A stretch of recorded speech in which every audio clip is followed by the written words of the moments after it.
ตุ๊กแกทองครับไม่ได้สัญญาไม่เรียนหรอกจ้ะทำดีไม่ได้บาดเจ็บอยู่เลยนะเจ็บตรงไหนลูกเขา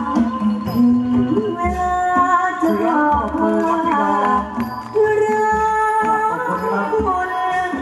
คุณรักคุณเท่าฟ้า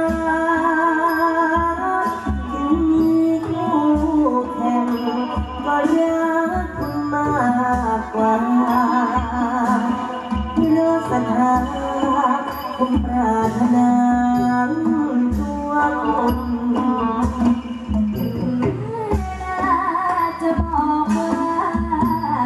รักจริงรักจริงรักจริง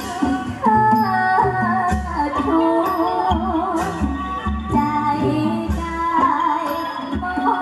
บให้แอบได้เพียงคุณ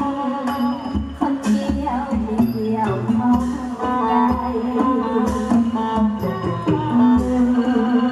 แน่นอนเสียงฉันรักคุณเกิดจากใจมีคุณแล้วไม่ขอมีใหม่เพราะใจมอบให้